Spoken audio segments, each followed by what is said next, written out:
2, The Psychology That Keeps Trauma Bonds Alive, Why Knowing Better Is Not Enough. And we want to welcome you to this. What we're going to do is kind of take you through some thoughts that we have regarding how to break trauma bonds, why this feels so hard. First, I'll introduce myself, and then I will have Dr. Peter Salerno introduce himself as well. But we really want to thank everyone for taking the time to be here to watch this, because we know how hard it is to understand this all, and all the education that we give ourselves and all the books that you've read and all the YouTube videos that you've watched, hopefully also ours. But it's a lot of work in figuring this out and healing. And both of us actually know, both from professional experience, but also lived experience. So first, I'll tell you a little bit about myself. My name is Lisa Sonni. I'm a certified relationship coach. I have been working in this field for 6 years. I've written 4 books. I have courses and workshops and all kinds of things to really help people. I work with people primarily on a one-on-one basis or in groups to help people break trauma bonds, exit abusive relationships, really understand themselves, break free, heal, and get out of these relationships permanently, right? The goal is also to exit these relationships and heal from them, but to not go back. I also have lived experience. I was in a domestic violence and abusive relationship, narcissistically abusive relationship for a decade, which was sort of the school of hard knocks, learning in the worst way possible. But it really helps to have people help you who have lived experience and who really understand. I chose to specialize in trauma bonds specifically because of how difficult this was, because I didn't understand why I loved someone that was hurting me. It led me to really specifically target trauma bonds to help people understand what they are and how to break them. But I'd love to turn it over to Dr. Salerno and have you introduce yourself. Yeah, thanks, Lisa. I'm Peter Salerno. I'm a licensed psychotherapist, and my educational background is in psychology. I have a doctorate in psychology and a master's in clinical psychology. I've written a few books related to narcissism, and specifically, like, what I like to research and share is evidence related to different explanations for the cause or etiology of narcissistic behavior.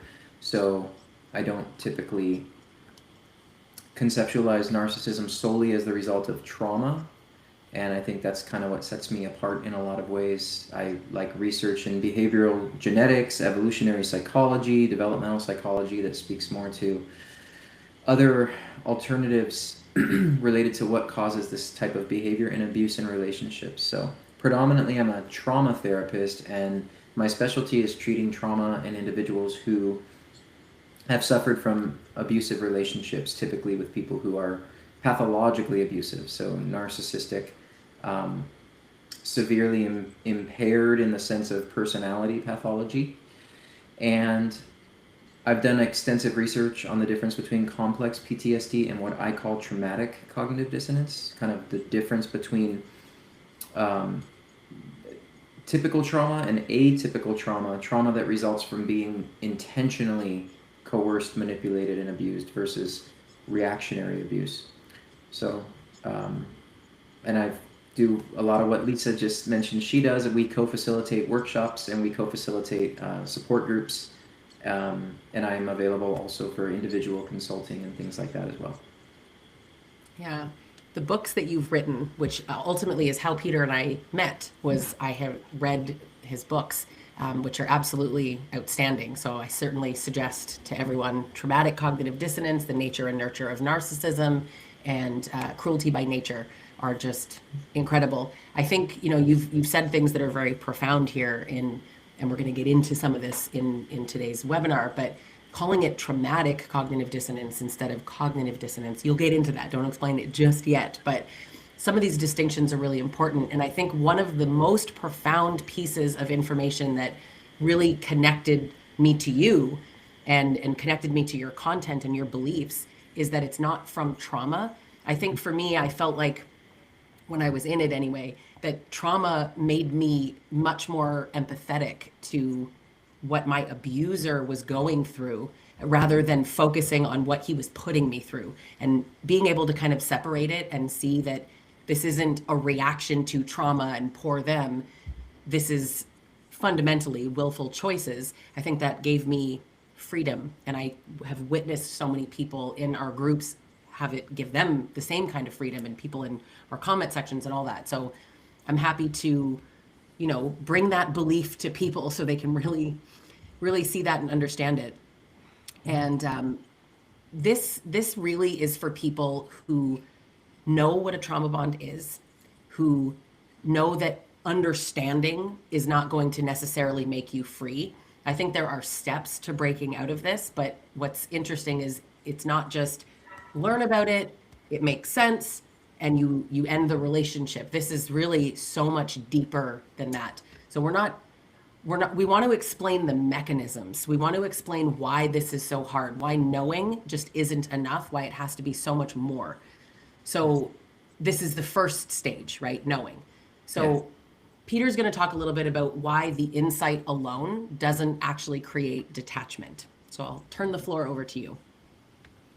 Yeah, thank you. So I think oftentimes one of the most painful moments for survivors is sort of coming to terms with, okay, I understand what happened, so why does it still have power over me, right?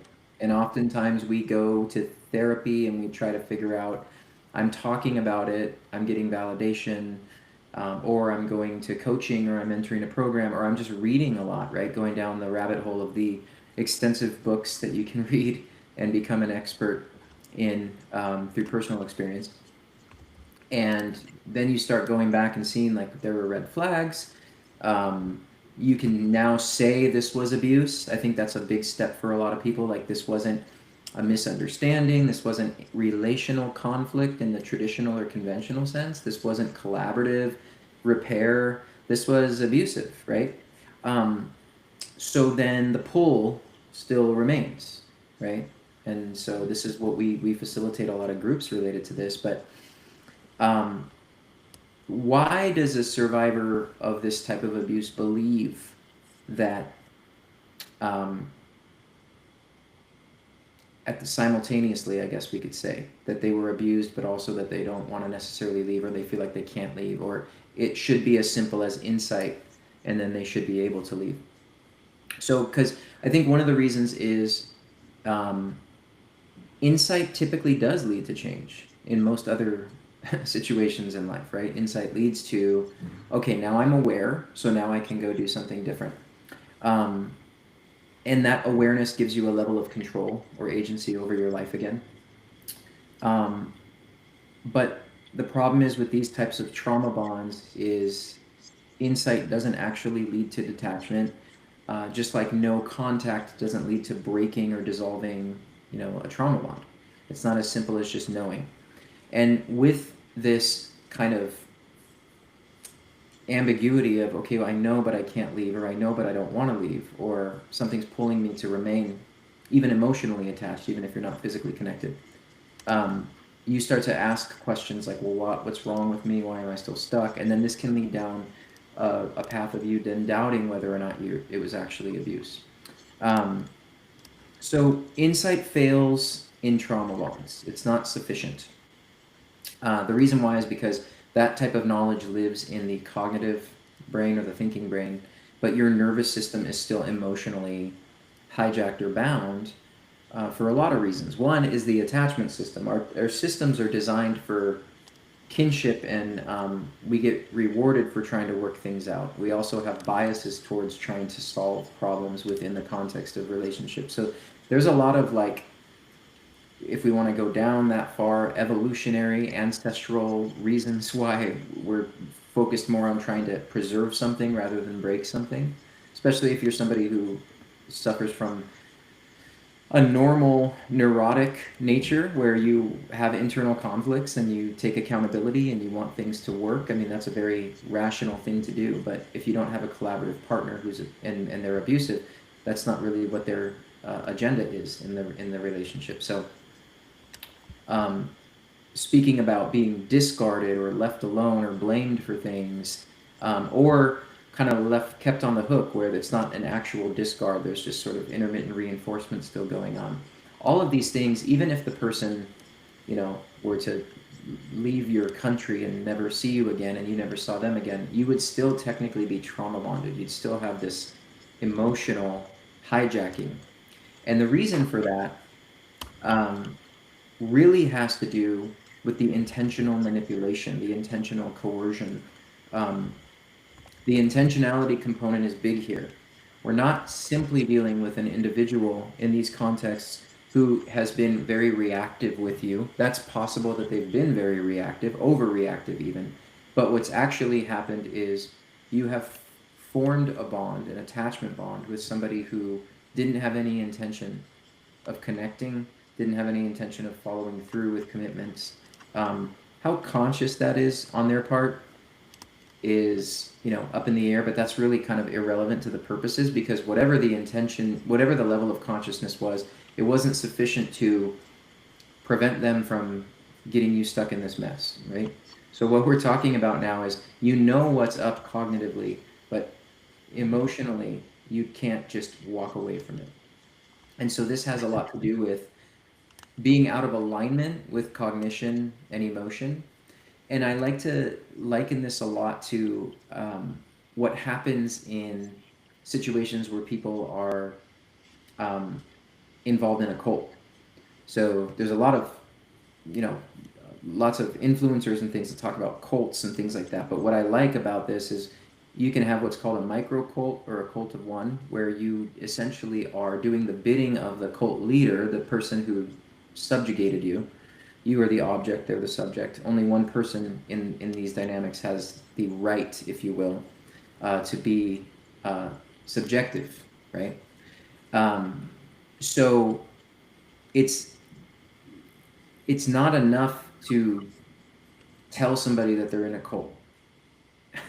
You have to get them out of the cult, even if the cult involves just one person.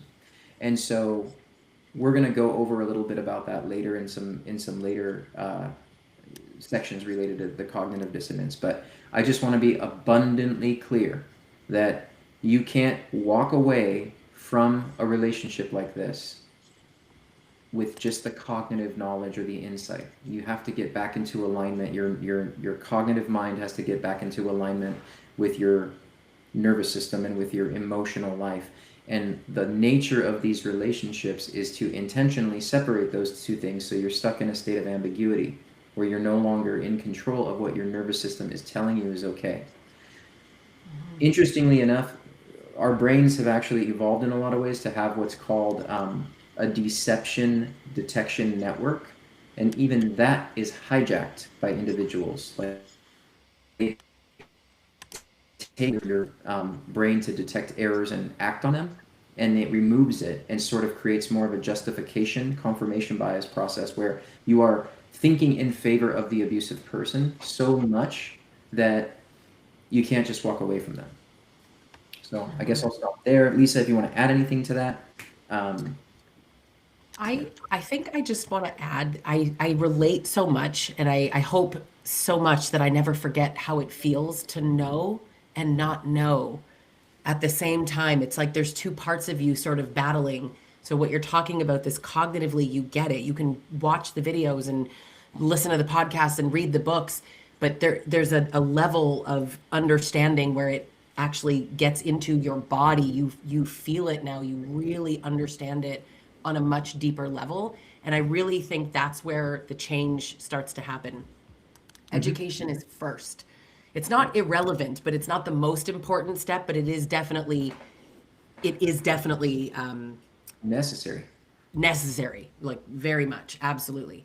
And so let's kind of shift into this, right? Where does the trauma bond actually live?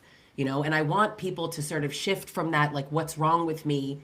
The feeling I very much recognize of, why do I love someone who hurts me? This makes no sense. And what's wrong with me? Why can't I leave? Am I stupid? And understanding that this is what you were conditioned to feel, this intentional ambiguity, the confusion, the are they nice or are they not nice? I don't get it. And the attachment to hope and the feelings of guilt and stuckness and overwhelm, all of it. We all feel this way when we're stuck in these relationships. Yeah. Very quickly, For those that don't fully understand what a trauma bond is, I don't, most people I think that are here know what it is, but it is an attachment that's formed in cycles of harm. So kindness mixed with cruelty, there's an oscillation of it, there's real emotional inconsistency happening, and that creates this attachment. It has been called a psychological phenomenon, and I'm very attached to that term because it is like a phenomenon. It's flabbergasting how any of us fall into this and how you feel so connected to pain. It's so sad. But all this to say, this is not love. This is something that, maybe we love the version of them that they pretended to be, but this trauma bonds and love don't really coexist. We love a fantasy, but who they actually are isn't really who we see. So it is something we need to start to see through, essentially. Now, our brain can recognize danger and red flags and manipulation, but that's our thinking brain.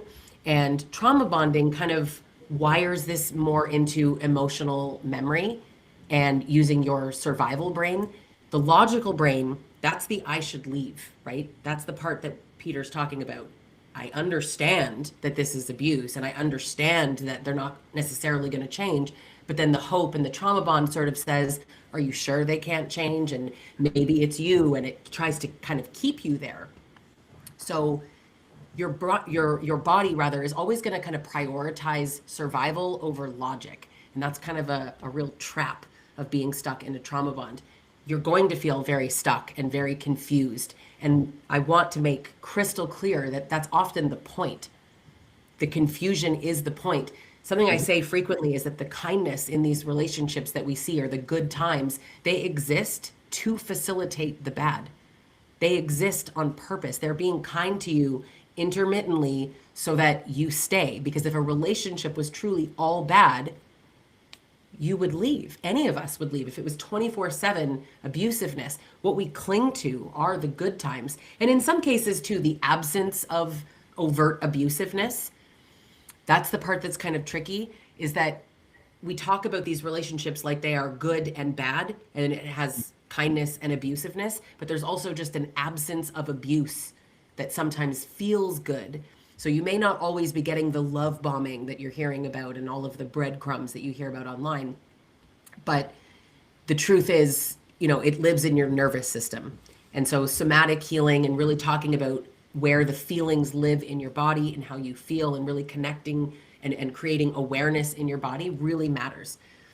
There's something that, I'm always cautious to say, especially in front of a clinical a therapist, a mental health professional, because I'm a certified coach, that I just have noticed over time that there are a lot of therapists that are not really trained in this and don't really know. Even trauma therapists, where you might expect that they understand it, but it doesn't mean that they necessarily, A, understand trauma bonds, and B, understand how to get out of them, because they don't necessarily have that insight. It's not necessarily lived experience that makes people get it, though that does help. But you really have to know this and research it. And finding a good therapist who really gets it is very key. Intermittent reinforcement was something that, Peter, you talked about. Intermittent reinforcement is kind of the crux of it, right? This is the hook. They start amazing, and then they oscillate between kindness and cruelty, and you never know when that's going to be delivered. If you could somehow know that every Friday he was going to be awful, then you could plan for that. But this is intermittent, and that's what keeps you on eggshells and kind of keeps you, is this the right time to talk? I don't know. And the truth is, it's never the right time to talk, right? It's never the right time to bring up anything that they've done. But predictable pain is easier to leave than chaotic pain. So even again, if you knew that it was every Friday, you could leave that situation. But because you never know, it often gets compared to the slot machines. You put your quarter in, you get something back, but not every time. And sometimes it's big money, and sometimes it's nickels, and sometimes it's nothing. But that system of reward is there. The nervous system attaches to relief, not to consistency. So really remember that.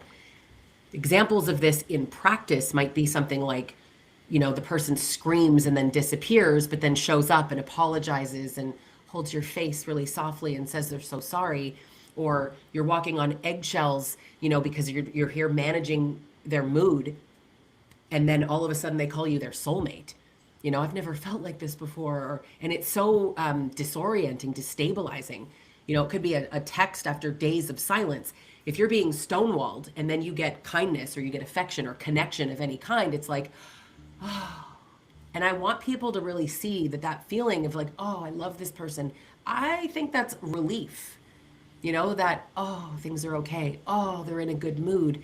That feeling of your shoulders relaxing, it's because you were braced and then you relax, but you go back to brace and then you relax. And it's a real difficult cycle to get out of. When the nervous system is distressed, it reaches for what is familiar, not necessarily what's good. What we would hope, of course, is that what's familiar is good. But in cases like this, that's just not true at all. So relief after harm, it kind of hits a lot harder than any regular affection would actually hit you. So I think, validation is important.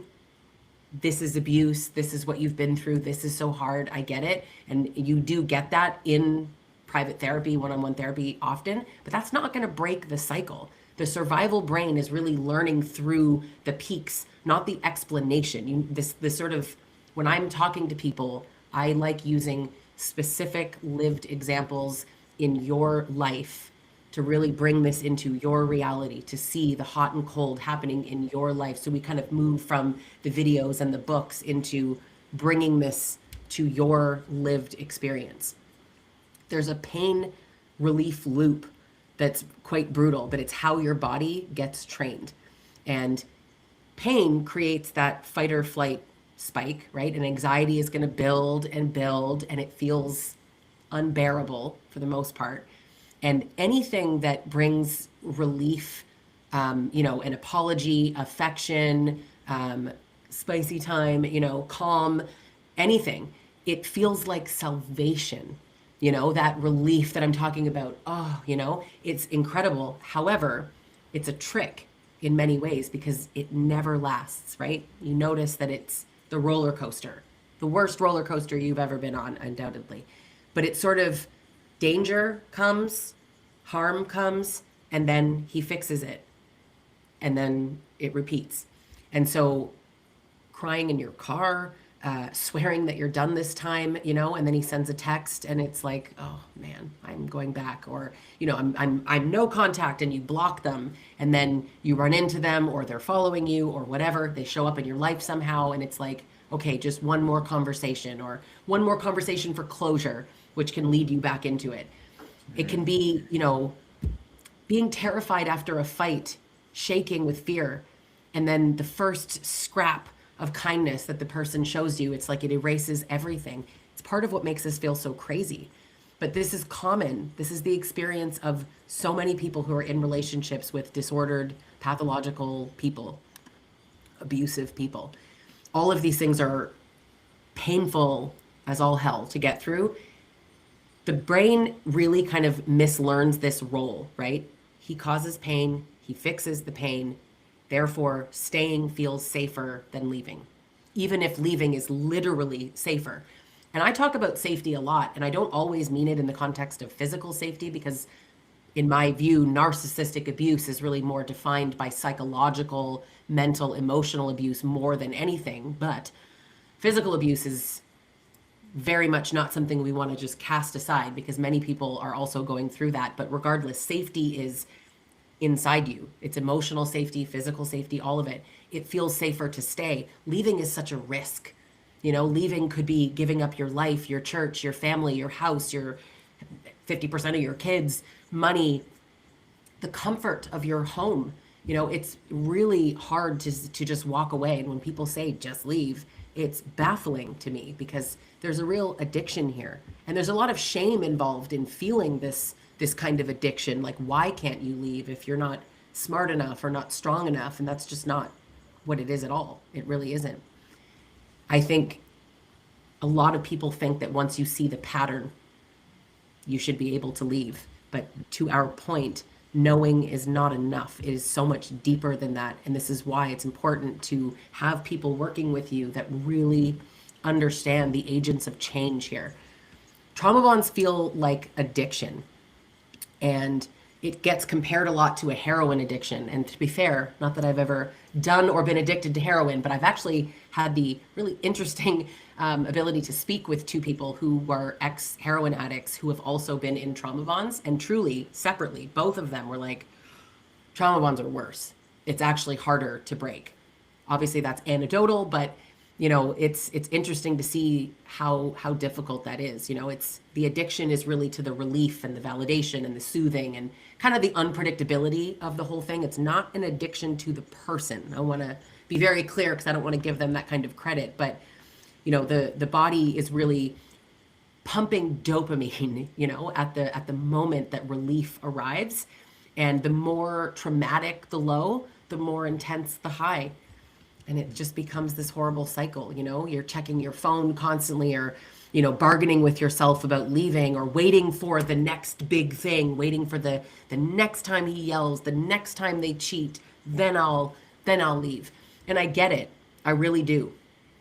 But it's so difficult to make that decision because it's more than a decision. This has to be felt in a much different way. So this is why we ruminate and, go back and forth, and frankly, probably why it takes an average of 7 times to leave any of these relationships.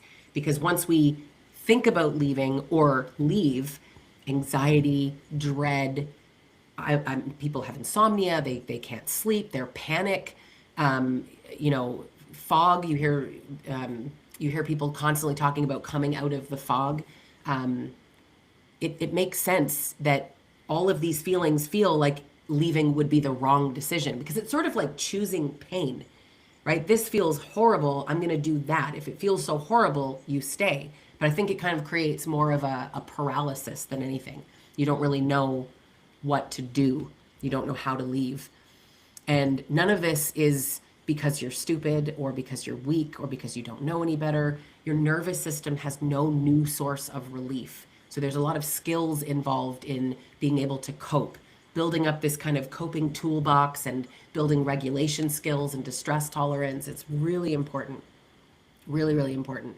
And actually, addiction models really explain this a lot better than some traditional talk therapy does, because you need to acknowledge the cravings. It's not just, okay, we got you out the door. There are cravings that lead you back in, right? Compulsion, instead of just assuming that insight is going to create change. The last real sort of piece of this is cognitive dissonance, which I'm going to have Dr. Peter talk about in more detail, because body learning is really only half of this, right? The mind is still trying to make sense of what the body is actually doing. And so it's exhausting and it's disorienting, this mental tug of war. I know a lot of people struggle to understand cognitive dissonance. In my view, there is no better person to talk about it, given that the title of one of Peter's books is Traumatic Cognitive Dissonance. But Peter, why don't I kick that over to you and have you kind of explain how cognitive dissonance plays a horrible role in this? Yeah, of course. Thank you. So I want to make a distinction real quick between cognitive dissonance and traumatic cognitive dissonance. The reason why I make the distinction is because everybody experiences cognitive dissonance. Cognitive dissonance is essentially holding two opposing truths at the same time, but it could be originating within yourself. So that could literally be like, you could have cognitive dissonance over deciding what you want to have for lunch, or if you want to call somebody back who's kind of difficult to speak to. That's not the level of discomfort we're talking about. That's just sort of like a ping pong effect that gets resolved by making a decision. And then once the decision's made, the conflict is resolved. Traumatic cognitive dissonance is different because it's not originating in your mind. It's actually something that's been implanted into you as a result of somebody intentionally trying to distort your reality.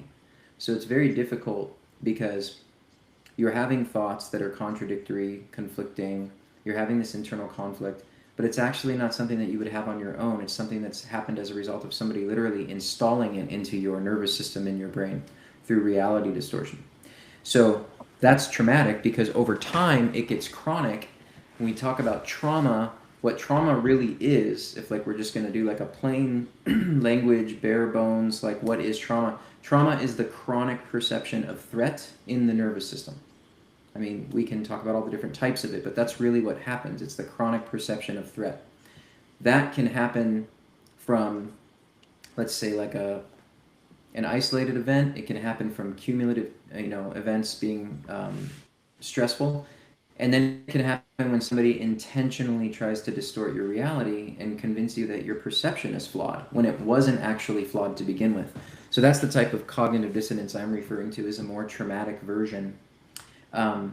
In trauma bonds, this can sound like, well, they really matter to me, but then they harm me. Well, the first month or two that we were together, it was amazing and I felt really good and I've committed to that. So that prior knowledge is inhibiting me from seeing that this is abuse, right? So you kind of go back and forth and vacillate. It's like this ping pong effect in your mind. This can be significantly distressing because both feel true, and the brain can't tolerate that tension, and the nervous system can't tolerate that tension, that ambiguity. So what your mind tries to do to resolve this traumatic version of cognitive dissonance is you replay conversations, you go back and try to collect data and try to make sense of inconsistencies, you reanalyze events, you imagine different outcomes, you go and imagine outcomes that are preferable based on the prior knowledge you had of the person being, good. You fantasize about repair, you fantasize about closure. These are all like normal symptoms that result from being in that ambiguity state in a prolonged, for a prolonged amount of time. It's not the same thing as obsession, so it doesn't mean you're obsessive. It's actually a problem-solving behavior that just can't work because the equation is impossible to solve. in order to hold both of those realities, that's literally impossible. So there's no logical reconciliation with something like this. It's like a genuine attachment on your part, repeated harm on their part, and there's no way to reconcile that. But the mind keeps circling, hoping for a version where both can coexist, and that's honestly what keeps the stuckness. Going back to something Lisa said about like likening this to addiction and being harder to break than addiction, that people who have been addicted have actually stated. There's this idea that when you're addicted to something that you're gonna experience the euphoria and the pleasantness of like the first few times that you've engaged in a substance for coping. What really happens with addiction is you actually lose the pleasurable sensations of the substance and you just end up using it to maintain avoiding feeling sick. So that's kind of something that's similar in this is like your mind wants to go back to this fantasy of the ideal that the person presented when they first entered into your life, but your nervous system isn't able to experience that again because of the intermittent reinforcement and the harm, and then the feigned collaboration and feigned love and pleasantries, if you will. So again, to bring this kind of full circle, the critical insight here is that the trauma bond itself does not break once facts are understood. It's not a cognitive understanding that alleviates this. It essentially breaks when the contradiction collapses, when you can land on one point of reality and stick with it, and the new neural pathway is sort of created that allows you to just know the facts, know the likelihood of it happening again, and sticking to that. Likelihood is really important in this resolution of cognitive dissonance. Is can your brain land on the reality that if you stay in the relationship, the likelihood is that this kind of merry-go-round of harm and then love and harm and then pleasantries, is it going to happen again? Rather than trying to reconcile both and allowing both to coexist, you need to land on this, again, sort of a contradiction collapse. Like, okay, there's no more contradictions in my mind or in my nervous system. I'm pretty aware of what's happening. when the nervous system no longer needs both of those realities to survive is when you actually start to get away from this. But that's not typically something that I've seen people be able to do just with thinking, right? So, I mean, that's why we're here. Obviously, we're going to offer opportunities with support groups and things like that to help get that process going. I will say, it is possible. I mean, it's actually possible. It doesn't feel possible in a nervous system that's still bound to it. And even hearing those words could actually seem almost invalidating in some ways, because if you can't experience it, it doesn't feel true. But it is absolutely possible to dissolve these bonds and to dissolve this cognitive dissonance that's traumatic in nature. So.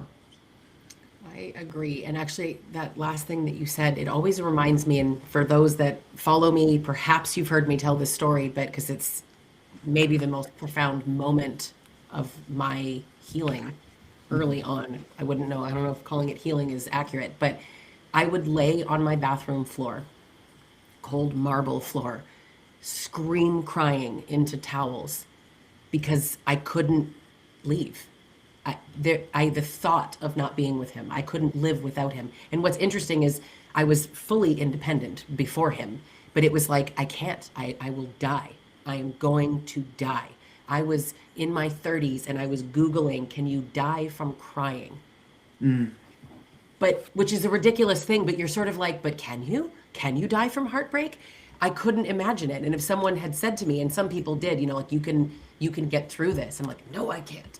It was, oh, that feeling. And it's so interesting because years later, I could almost laugh at that version of myself and like the dramatics, but it didn't feel dramatic. It felt so accurate at the time. And I genuinely hope that I never lose sight of what that felt like, because I think it's part of what makes me empathetic and understanding of what people go through now.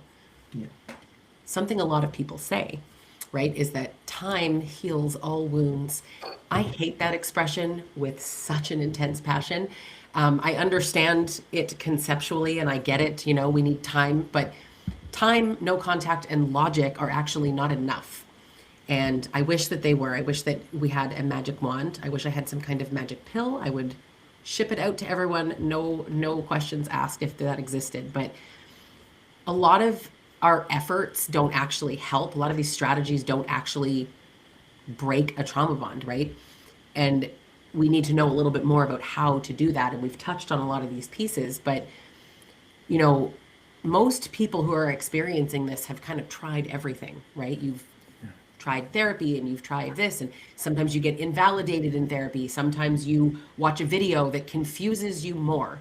I can't tell you how many people have said, I saw this video, but now I'm even more confused because I thought, and truth be told, there's a lot of misinformation about narcissism, which probably is what led Peter to write the first book, Nature and Nurture of Narcissism, but also to sort of speak out. I know I've learned a lot about narcissism and abusiveness, because really narcissism's not the thing here. I want us all to be really clear that you can be trauma bonded to somebody without a personality disorder or a narcissist or a borderline, or it doesn't matter. If somebody is abusing you, but with these cycles of kindness mixed in, you can be in a trauma bond. And blocking them and going no contact and journaling and making promises to yourself and, giving your phone to your best friend, or Googling your symptoms at 2 a.m. or Googling why he's so mean all the time. None of this is actually going to be the thing, the catalyst that gets you out of this. There's a time and a place for all those things. And I'm sure many of us have learned a lot from some of those stages, but they aren't the key. Time alone is really going to fail if that's all we're relying on. We assume that it heals what distance sort of creates here. And in a normal relationship, I would say, a relatively speaking healthy relationship, time is going to soften the attachment, right? Distance, I know people say it can make the heart grow fonder, but it can also just create a detachment. But in trauma bonds, they don't fade the same way. And because there's emotional memory holding here that sort of changes things. And unfortunately, there is no expiration date on those. So sometimes I speak with people who are trauma bonded years after leaving. or if you're co-parenting with someone, or just in an inability to leave in the first place, or it's a hot and cold on-off type of relationship. So you can see things like 2 weeks out, you feel so much stronger. 3 months out, you feel so much stronger. And then something, it pulls you back. You get a thought or something, and we put that on ourselves so often. I should be healing faster or healing better. There's no timing for this. I get asked frequently, how long did it take you? And it's not that I'm unwilling to answer the question. I just think that it's irrelevant because my situation, and I didn't do it super fast anyway, but it's not about, well, Peter can teach you how to do it in 6 weeks. Right. In fact, there's a content creator who I will not name who promises 21 days. Absurd. It takes an amount of time that is undetermined because it's an unanswerable question, because we're all individuals. We all have different lived experiences, and trauma impacts us in different ways, and attachment impacts us in different ways. But all of this, you go time out of the relationship or in the relationship being so committed to leaving and to ending this, and something pulls you back in. And what's tricky in particular is that our minds start to misremember things or romanticize the highs, or we have euphoric recall. We forget how bad it is. We forget how much we've invested to make the relationship even just stop bleeding for a period of time. It's really hard. So without resolving the sort of core contradiction here, time is just something that's going to stretch out. It's just going to exist. Time is going to create distance, but that attachment is still there because it's unresolved, and it's going to fill the space with things like rumination, overthinking, hope, and fantasy, and all these things. It's why we confuse the I still love him piece when it's actually withdrawal and maybe a lack of closure in some cases, and still living on hope. I think there's something really profound about hope. It's like wishing. Hope that he gets better, hope that he changes, hope that you just wake up one day and stop loving this person. But it's not really how it works, unfortunately. There's survival mechanisms happening here. And no contact is, in my view, maybe one of the most widely used pieces of advice. Go no contact. And I'm not here to tell you don't go no contact, by all means. But I also think there's this cycle of therapists and coaches maybe really pushing that no contact piece. If you're going to just talk to them again next week, if you're going to block them and then unblock them tomorrow, I don't think you're ready to do that. And I think that that's okay to acknowledge. I am pro no contact, but I'm not pro no contact back and forth. So it's necessary at some point, obviously, but it's not magic. Going no contact, you hit the block button and it doesn't change the fact that you still have feelings, right? It might protect you from new injuries from this person, but it doesn't change what has already happened and how you already feel. It's not going to break your trauma bond. It's why when you block them, you think about them. And a lot of women sort of hold their phone in their hand like, oh, I just want to check their socials or email or talk to them once or hear their voice or whatever. But we need a new source of comfort. And I like for it to come from within, right? We want to seek internal validation, not external. And we want to know who we are. Who are you without this person? A lot of this, you need to rebuild yourself in breaking free of this. And learning what got you here is a huge part of this. What has made this so hard? It's not about looking at yourself from a place of judgment, but truly from a place of curiosity. You don't owe anybody else the answers, just yourself. But it's so important to reflect on what got you here. What are the feelings that you're having that are making this so hard? I ask a lot of clients, when you are either out the door, almost out the door, whatever, what is the thing, and it's not usually one thing, but that sort of sucks you back? Are they blaming you? Are they promising change? Do you feel like you're destroying your family? We want to kind of make a list of the things that are making this so hard for you, so you can kind of attack that list. It's important to really understand yourself.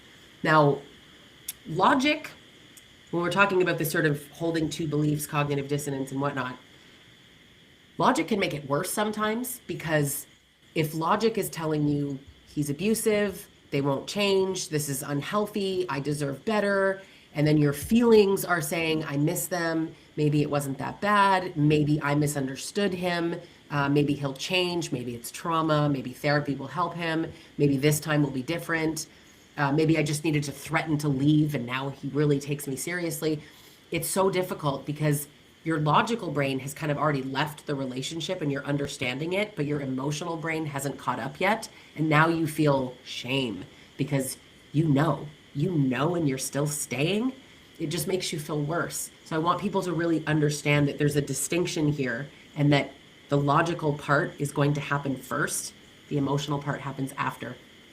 One thing I see very commonly is what we want is to feel ready to leave and to feel like I know that I need to leave, and then you take the action.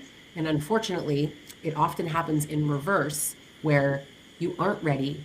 And it's like the courage and the bravery that it takes to just jump off a cliff and into this unknown future when you aren't sure yet, but you'll become sure after you leave. But I know the real catch-22 of that.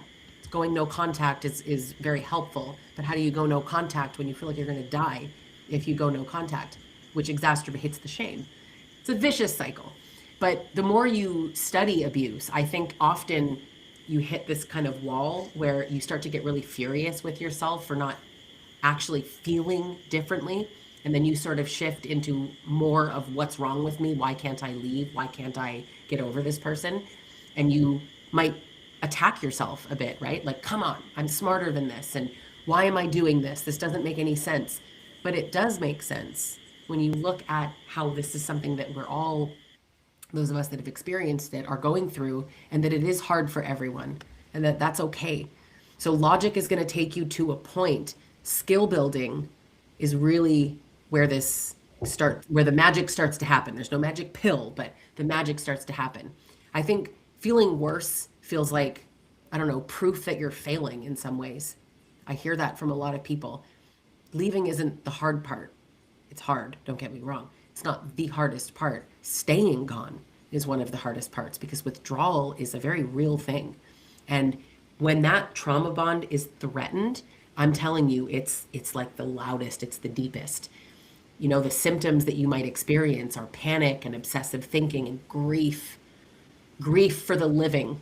It's really difficult. People don't talk about that as much, you know, and the loneliness that might come and just the fear of the unknown. So sometimes it convinces you to go back, and that's not what we want to do here. To really break the trauma bond, we need to stop believing that that person is safe, that that person is home, that they're any source of relief, and that they're definitely not the source of our identity. We need to be able to build ourselves. Cognitive dissonance is a huge part of this, but space, detachment, and all of the coping skills that we're talking about are very important. Now, what actually changes the bond? How do we integrate this? I'm going to kick this over to Peter to talk about, to kind of name the turning point and really like pull all these pieces together for us. Yeah, so the turning point, well, going back to kind of how we started this, insight is step 0. It's very important, it's vital, education is vital, information, understanding, but it's like not anywhere close to the finish line. So it kind of opens the door, but it doesn't actually walk you through. What actually has to align, and Lisa kind of already said this, is your thinking mind, your emotional brain, and your nervous system. Everything has to be in alignment and agree on one truth, not the the contradictory, conflicting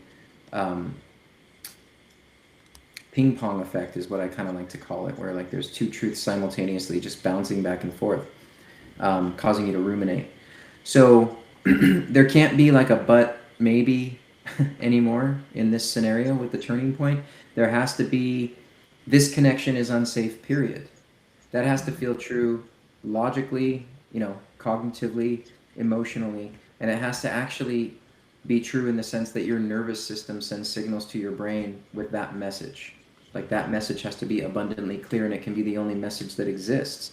How this shift happens, well, it doesn't occur through time. right? Lisa said time doesn't heal. The time heals all wounds thing is so interesting. Time heals what makes sense. And there's a level of acceptance in what makes sense. Like the loss of a loved one, like there's no cognitive dissonance about that. There's facts. And you just eventually, you don't ever, you don't ever stop missing the person. You don't ever stop being attached. But there's this eventual, like, I can manage better. I'm not stuck in non-recovery with something that makes sense. This doesn't make sense, so time doesn't heal things that don't make sense. Things that don't make sense keep you in non-recovery mode, keep you literally stuck. So time alone doesn't work. This idea of willpower, like willing yourself through it, like if I could just get strong enough, then I can do it. That doesn't work. Motivation doesn't work either. Okay, so what you need is the right order of integrating things. That's really what makes the most sense. The emotional pull to this person, again, it's not an addiction, but if we use an analogy of the addiction, the emotional draw, the reward draw, the incentive to go back and do the thing that is harmful is interesting, but I don't like to use the term addiction. I like to use an example. But that emotional pull starts to lose its actual function. You're going to get to a point in the healing process, if with the right structure, guidance, and the right integration, where you stop understanding why you had the pull in the first place. Like it's almost like it almost like loses the language, the emotional language loses its meaning to the point where you can't understand why you didn't do this sooner. And that's a whole nother battle, because you don't want to then start beating yourself up for, well, now it makes sense, I should have known this 5 years ago. That doesn't work either. But there really is this ability for the language of the emotional bond and the trauma bond to lose its function inside of your nervous system. And then all of a sudden the things that used to pull you just stop pulling. And that actually sometimes requires some support to get through, because you anticipate something that actually stops coming, stops arriving. It's like no longer there. So I would say that when the system no longer needs the bond to feel safe or to perceive safety, the bond is no longer being fought. And so once that fight doesn't exist and you're desensitized to it enough, it's like a simple, it just lets go. Okay. There are different ways to accomplish this.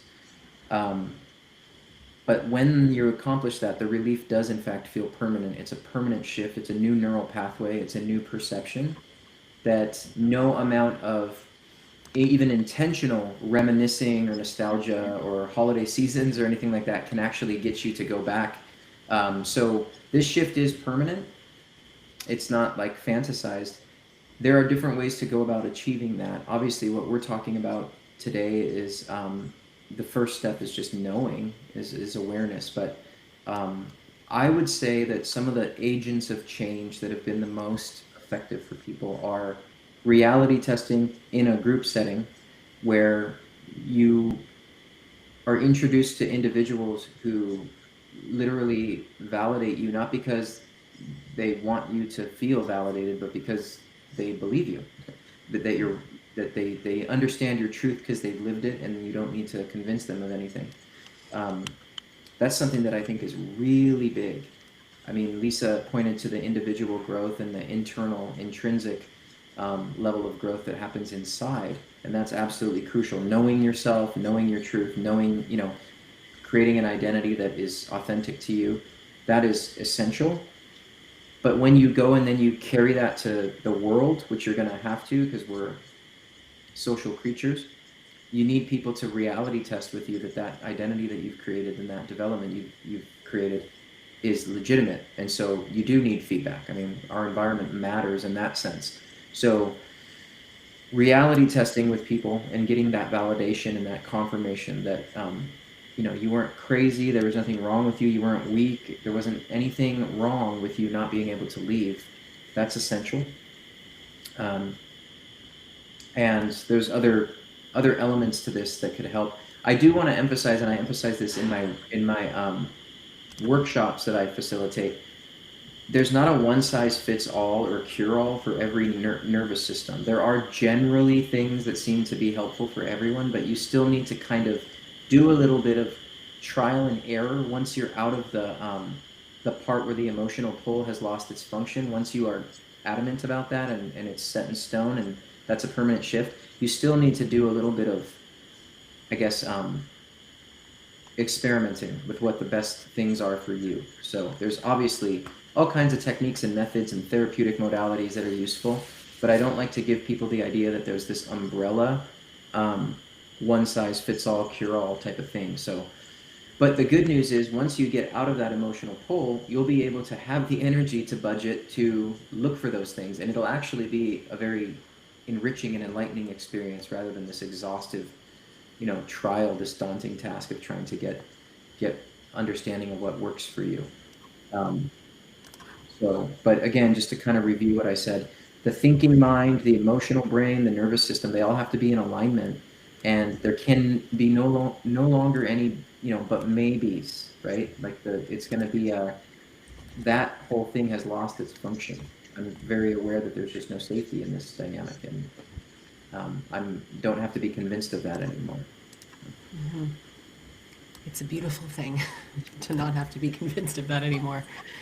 It's there are a lot of things that can help. We've really done, I think, a good job of summarizing all of the things that matter, what's not working, what doesn't work. And I want to really address this group piece here. In a perfect world, right? If money were no object to anyone, individual and group combined would be the most effective. Group is much more effective than people realize. Everybody says, go to therapy, go to therapy. You need a properly trained therapist who fully understands this, and you'll do great, but you're still missing the piece of this where you get community and validation and support and acceptance from people who've been through this. This is very important. Now, Dr. Salerno and I host a program called the Trauma Bond Recovery Group Coaching Program. And if you're sitting here thinking like, yeah, this is where I'm stuck, right? I'm not getting support, I'm not getting community, I'm not understanding, it's not clicking. There's something missing. I hear that constantly. People who take these group programs with us are constantly saying, this is something I've never heard before. We actually had a session earlier today that I was facilitating, and 3 of the members were like, listen, hold on. I've never heard this before. I've never had this realization. People are writing things down, taking notes, thinking about things in a much different way because you're learning things here and building skills here that you're not learning anywhere else. You already understand abuse, right? As I said, you've read the books, you've watched the videos. Maybe you've left, maybe you haven't, but you still feel so emotionally stuck. This is exactly what the Trauma Bond Recovery Group Coaching Program was designed for. It's a really structured process, and it takes you from knowing better to feeling different. It's the thing that gets you over the hump of like, why isn't this working? What makes it different is that it's not just passive education. This is a 12-week interactive group coaching program, and it's delivered live. We meet online. There's 8 to 10 women every week, and we meet for 12 straight weeks. It's a really tight container. Everyone is seen, everyone is supportive, and you get 2 different forms of expertise, right? Lived experience and clinical clarity. So you're not figuring out how to connect this all by yourself. This all really comes together, and it moves through how we think, and it builds skills in layers so that you get to a place where it all makes sense and it clicks and you can take action and make a change. And this speaks directly to the part of the brain where the trauma bond lives. 75-minute sessions, you get the full curriculum, worksheets, reflective prompts, guidance tools, our insights. You get a full trauma bond recovery guide that has questions that you can go through for the same amount of time for 12 weeks. And it's a private group. They're recorded privately on a private server so that anybody that misses a session can obviously rewatch, but not for anyone else. And it's not theory, this is lived. We've had the chance to coach this many times and tweak it and really make this something great. The program is $1,199. It breaks out to be just $100 a session for 75 minutes, not even 50 or 60 minutes like most therapists. And you receive all of this support and everything in between. We also offer payment plans because the truth is, therapy, coaching, there's a cost to things. We want it to be accessible to people. So we do offer a payment plan so you can just start with one deposit. And I think one of the best parts is we do actually offer a money back guarantee. I want you to see that as our confidence in this program, that people can really trust that we know how to help you.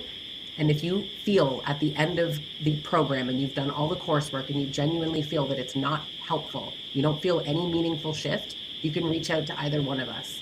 See that as our confidence.